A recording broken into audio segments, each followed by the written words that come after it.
Madam 600 రూపాయల్లో 3 piece sets లేవని ఒకటే మెసేజ్ అండి. ఇదిగోండి ఫైనల్లీ రీస్టాక్ అయితే చేశాను. ఈసారి మంచి డిజైన్స్ అండి. ప్యూర్ కాటన్ అనమాట. ప్యూర్ కాటన్ మీద పైన ప్యాచ్ వర్క్ ఇస్తాడు. విత్ లైనింగ్ అండి. ప్రతిదీ విత్ లైనింగ్ అయితే రావడం జరుగుతుంది. దీని ప్యాంట్ కూడా కాంట్రాస్ట్ ప్యాంట్ ఇస్తాడండి. మళ్ళీ ఇదిగోండి బొందు కూడా ఉంటుందండి.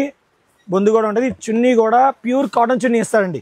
కేవలం 600 రూపాయలు మాత్రమే అండి. ఒక టాప్ రావట్లేదు, మీకు 3 పీస్ సెట్ అయితే వచ్చేస్తుంది. ఎవరు ఈ ఆఫర్ మాత్రం ఎవరు మిస్ చేసుకోవద్దు. డిజైన్స్ కూడా మంచి డిజైన్స్ ఉంటాయండి. అన్నట్టు సైజ్ చెప్పడం మర్చిపోయాను. సైజులు కూడా L2 3XL దాకా వస్తాయండి. ఫైనల్ ఇదిగోండి అవుట్పుట్ వచ్చేసరికి ఇలా ఉంటాయి. డిజైన్స్ కూడా మంచి డిజైన్స్ ఉంటాయి. ఒకసారి చూడండి. నీకో నిజమే చెప్పనా, నమ్మదిలో మట్టే చెప్పనా, ఎదలో ఏదో తుంటరి తెల్లానా, నాలో ఏదో అల్లరి, అది నిన్న మొన్న లేనిది, మరి ప్రేమో ఏమో ఒకటే హైరానా. చూసారు కదండి ఎలా ఉన్నాయో. ఫైనల్లీ ఈ ఐటమ్ ఎవరు కావాలి వెంటనే స్క్రీన్ వాట్సాప్ చేయండి, దగ్గర రీచ్ చేయండి. మనందరి షోరూమ్ వెరైటీ షోరూమ్